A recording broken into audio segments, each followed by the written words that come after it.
I'm Brandi Cruz, and this is Undivided. Today, some critical thinking on the latest push to defund police. Plus, we try to understand support for a police abolitionist. I tend to get myself into these fights kind of on purpose. Also, a few new books to put on your list of anti-fringe favorites. Thank you so much for being here on this Sunday. We're about a week into the launch of Undivided, and I appreciate all of you who have come along for the ride, so let's get to it. We're going to start today with a little lesson on critical thinking, and I will warn you at the onset, this is going to be a little bit long. It's going to be very involved, but I think it's important to explain to you in excruciating detail the lengths that politicians will go to gaslight the public. Apparently because they think we'll all just believe what they have to say. But on this show, we don't believe anything blindly, so follow along. As you know, the Seattle Police Department has seen a mass exodus of officers over the past 2 years, more than 300 in fact. They really started to leave in earnest when Seattle's City Council pledged to defund SPD at 50%. That promise came after the murder of George Floyd in Minneapolis and during a period that followed of sometimes violent unrest across the city of Seattle. Now, defunding was an interesting policy position for some of these council members to take at the time, considering some of them just a few months prior had campaigned for their jobs on the promise of hiring more police officers. I believe really strongly that we need to fulfill our commitment to the public to grow the size of our police department. We need to hire more police officers in the city. I see on a daily basis that there's parts of our city where we don't have the staffing numbers to have effective community policing strategies. We need to be able to have response times that businesses, residents, people in our community can count on. And that's one of the reasons why we need to have a fully staffed police force. So you're already dealing with people here who have a moral compass that's attached to a big fat magnet. Now, luckily, at the end of 2020, the City Council came to realize that cutting the police department's budget by 50% essentially overnight was just not realistic, something they probably would have realized a lot sooner had they bothered to pay attention to people who operate in the real reality. People like former Seattle Police Chief Carmen Best, who ended up resigning over the City Council's grandstanding. I really want to see the city move forward and do things that are really based on thoughtful dialogue, thoughtful decision making. You know, what is the plan? Where are we going? How are we going to get there? And you can't do that in a vacuum. You just can't.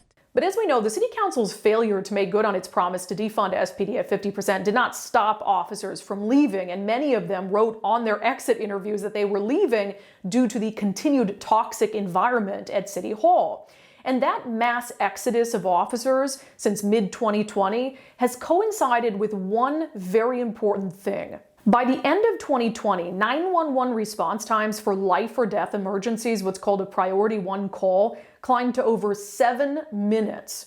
Today, the average response time for those calls is a whopping 10 minutes. That means if you're lying on the ground bleeding out from a gunshot wound, it could take 10 minutes for someone to get to you, which by any rationally thinking person's standards is completely unacceptable. So it's no surprise that during the 2021 election, this became a big talking point. You had more moderate candidates that stepped forward and promised to prioritize public safety at a time of low staffing and rising crime.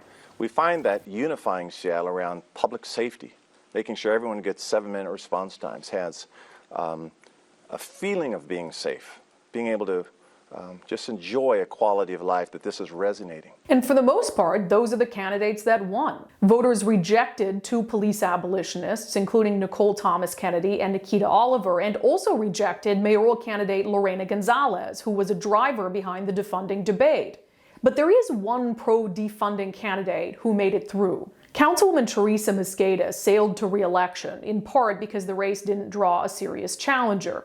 But in Mosqueda's mind, her win meant she could continue her old tricks despite a clear message from voters that screwing with the police budget is a bad idea. So this week, absent any self-awareness, she proposed doing just that. We have made decisions to try to free up the opportunity for officers to respond to the most urgent calls while making sure that there is a well-resourced alternative system. Mosqueda, who serves as the chair of the City Council's Budget Committee, proposed cutting about $10 million from the police department's budget and redirecting it to other priorities. We wanted to use those dollars to make sure that we were caring, and comforting our most vulnerable, investing in workers, small businesses, and creating a more just economy. Seattle Mayor Jenny Durkan didn't have very nice things to say about Councilwoman Mosqueda's proposal. She put out a press release Tuesday evening, writing in part, "After last week's election results delivered a clear rejection of the City Council's plans to defund SPD, I was hopeful the Council would listen to voters and address our public safety needs with a real plan.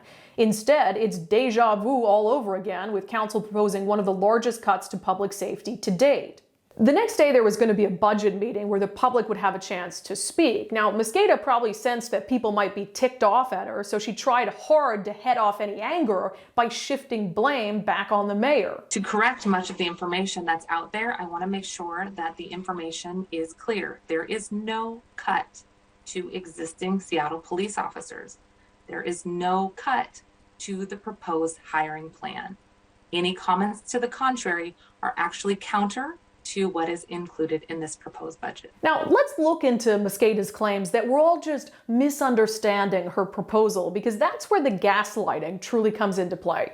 Most of SPD's budget is spent on personnel, so when officers started to flee the agency in droves, the money spent on their salaries remained.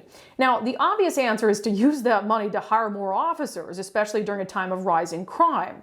But as far as the councilwoman was concerned, that money represented budget savings. This budget uses that salary savings that would otherwise sit on a shelf so that we could invest in food, in housing, in gun violence reduction measures, in mental health investments, in making sure that we had housed and safe communities so that no dollar was sat on a shelf and just waiting. In reality, the only reason that savings exists is because the council scared away so many officers. And so now they get to defund SPD without doing any of the dirty work. But just wait, because the councilwoman's budget proposal gets even more bizarre. And in this case, even anti-police voters should be confused by this. One of the proposed cuts she's recommending is to do away with the planned expansion of the Community Service Officer Program, also called CSOs.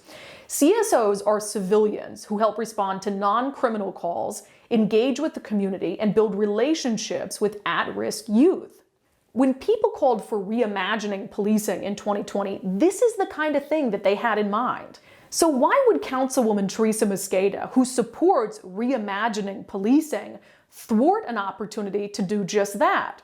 Well, here's her rationale. Not every single one of those dollars was going into existing programs. Some were proposed for new investments.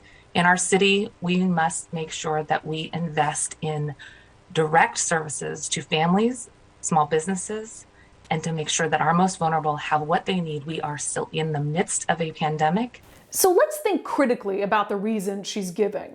She says there are too many other needs created by the pandemic to focus on reimagining policing right now.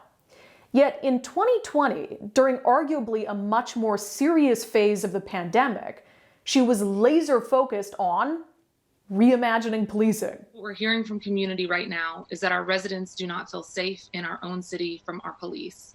Today, I'm using my privilege to change this. As budget chair today, I'm announcing that we will be launching an inquest into Seattle Police Department's budget. Obviously, she's lost track of her logic, but you don't have to take my word for it. Omari Salisbury, who runs an outlet called Converge Media in Seattle, absolutely eviscerated the councilwoman for her proposed cut to the expansion of the CSO program. That's because it ain't they babies is out there getting shot and out there dying, and they got the luxury of it. They have the luxury because there's no sense of urgency over in City Hall because it's not they kids that's getting killed. So there's no sense of urgency in City Hall. Well, let's study this, let's do this and that. When here you have a program to get people into the neighborhood, a CSO, there's nobody that's going to tell you the CSO program is bad. You go to any community group, they're going to be like, yeah, CSO. You go to the city, the SPD, CSO, everything else. But these people sitting here in this ivory tower are going to sit and pontificate, paralysis by analysis, mistaking activity for achievement. Mistaking activity for achievement. I would actually like to see that phrase printed on the door to the city council chambers. So here you've got this councilwoman who thinks that she's doing things that communities of color want, except communities of color are saying they don't want them.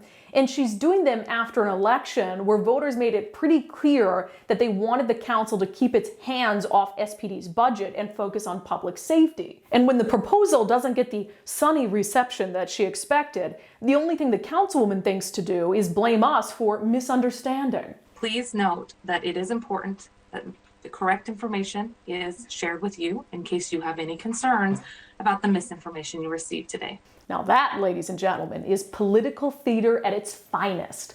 Except this time, we're not buying a ticket to the show. In my very first segment on Undivided this week, I talked about how Seattle voters almost elected police abolitionist Nicole Thomas Kennedy, someone who, in addition to very extreme views, had some pretty vile tweets that she'd sent just last year, tweets that vilified police officers while also celebrating criminals. Now, in the interest of trying to understand different points of view, which is something that I want to encourage on this show, I wanted to talk to someone who supported Nicole Thomas Kennedy's campaign.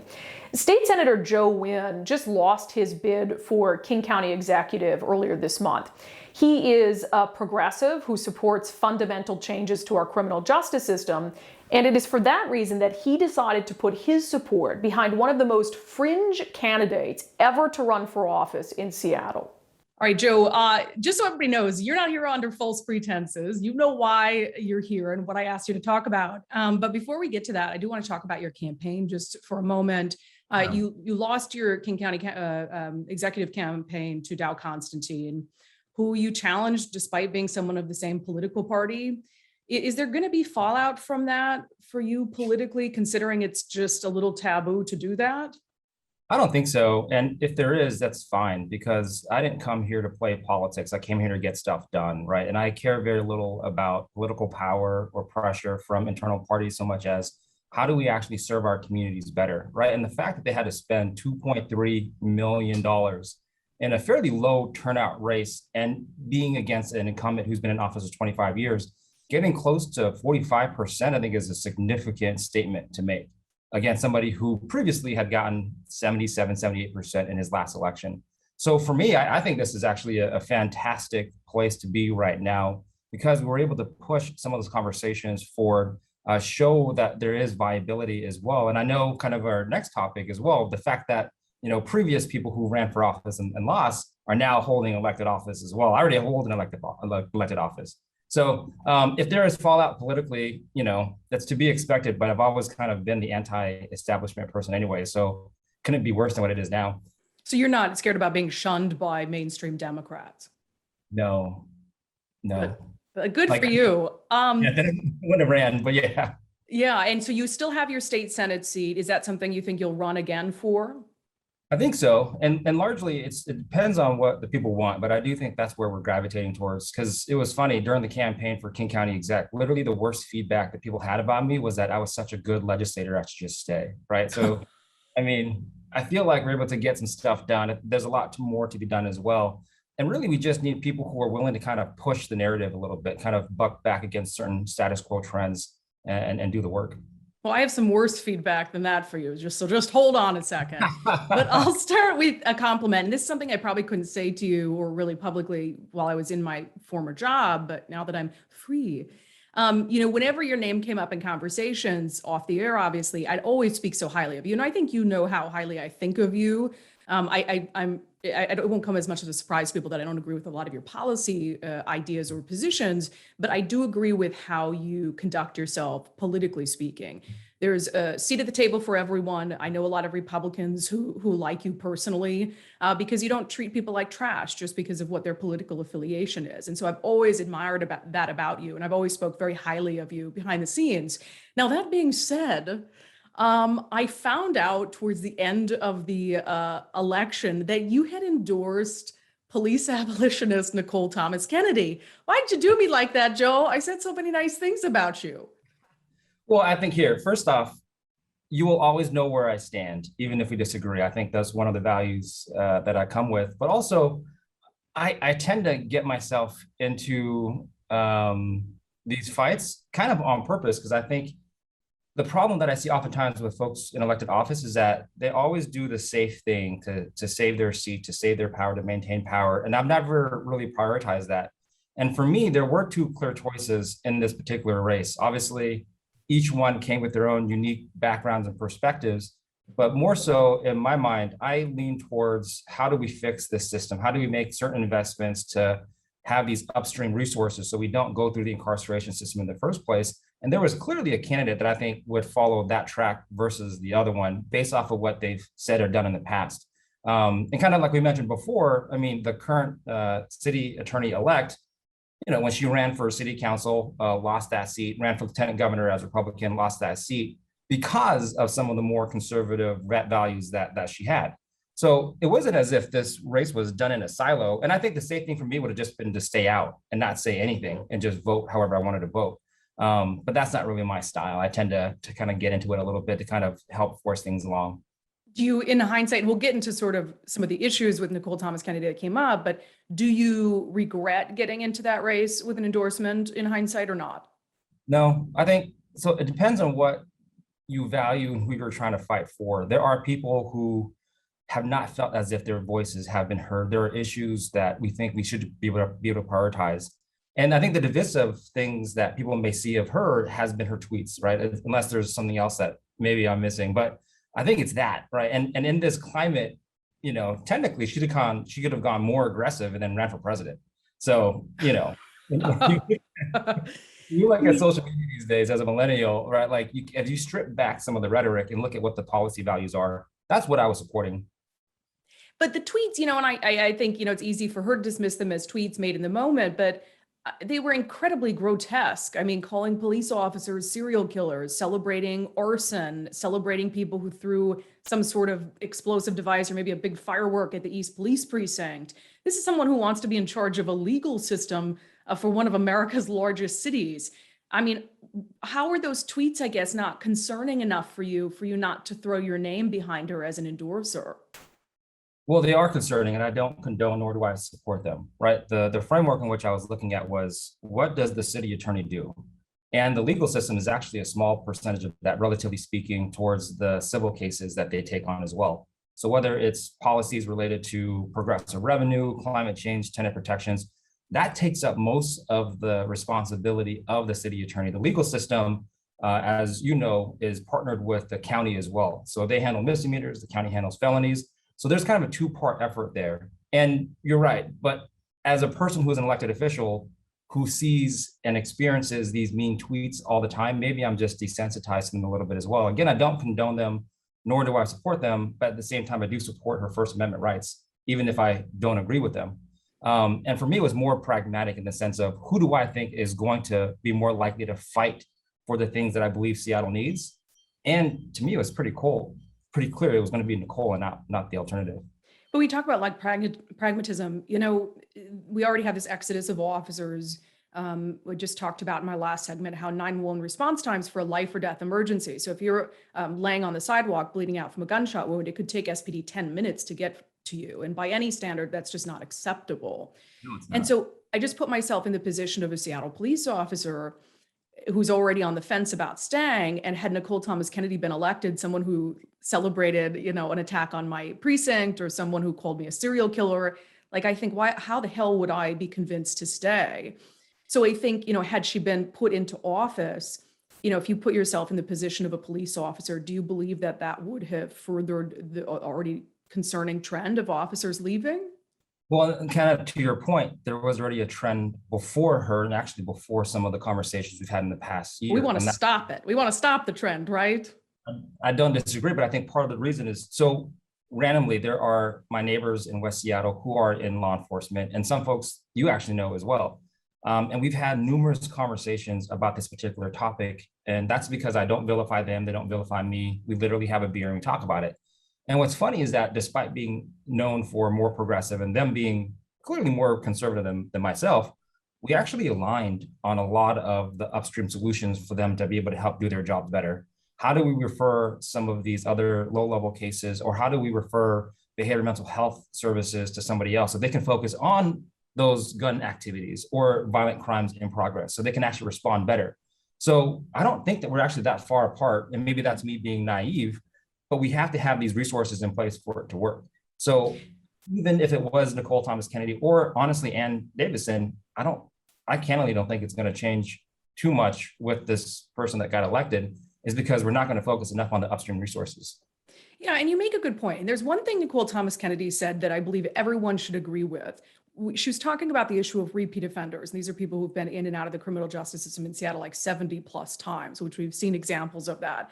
And she said, if you look at that, that's an example of the system not working. And I don't see how anyone could disagree with that. You know, this is someone who's been in front of a judge 70 times, yet they're still likely, due to underlying issues like mental health or substance abuse, they're still finding themselves in front of a judge because they're repeating the same behavior. We should all agree that that does not reflect a legal system that's working. And so let's end on some of the things that we can agree on, be it a Nicole Thomas Kennedy or someone who, you know, is supportive of law enforcement and wants to beef up the law enforcement presence. Mental health is a big one. You know, SPD responds to 10,000 calls, more than 10,000 calls of people in crisis every year. We can all agree that that probably is not the job for a police officer. We'd like to lift that burden from them, right? Yeah. Well, and look, there was that study done specifically on SPD where 80% of the calls that they were making were actually non-criminal. Not that they couldn't, you know, take them, but they don't necessarily need them. And even in that same report, over 50% of their calls actually didn't need law enforcement. You need a social worker, a behavioral health provider, something like that instead. So this report that they commissioned confirmed it. I've had conversations with folks who are also confirming it as well. I think it's a matter of our elected officials to craft what that potentially should and could look like. And again, it kind of sounds like we're saying similar things. So personally, I'm not actually an abolitionist, but I do believe that we need to have a system that actually helps divert people away from these systems and actually breaks that cycle as well.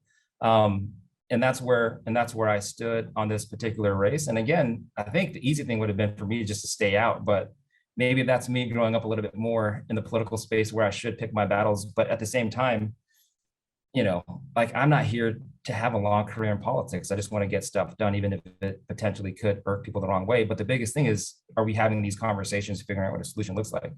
Yeah, and I think you are right. We're seeing a lot of the same things. You know, I think one of the things that at least folks who are more in line with my mindset would want is to have those alternatives in place before you do something as silly as trying to defund SPD at 50%. You know, that's a great thing to say. You know, everybody should want a city where you don't need a bunch of police officers, but that's not the reality that we're living in.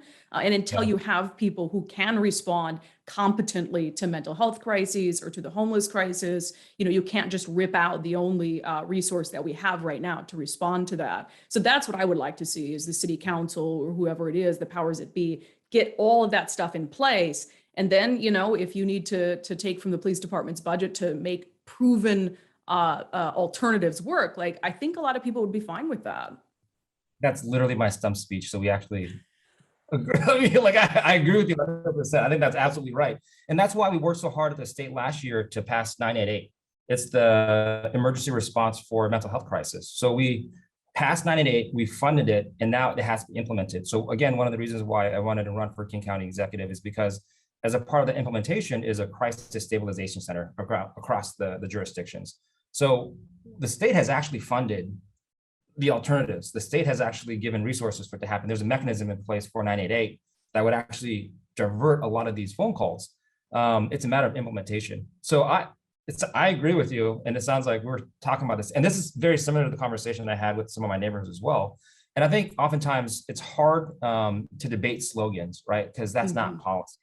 And they can be misconstrued or they can be twisted however folks need. So when I hear people say, you know, that slogan, it's to me, it's what you just said, right? And I think technically we would agree, but we don't agree on that slogan is what it sounds like. But we agree on the policy, which is what I care about. Thank you to Joe for that honest conversation. If you want to watch the full unedited interview, you can do so by becoming a Patreon subscriber, patreon.com/undivided. One of the other things we talked about are his thoughts on emergency power reform.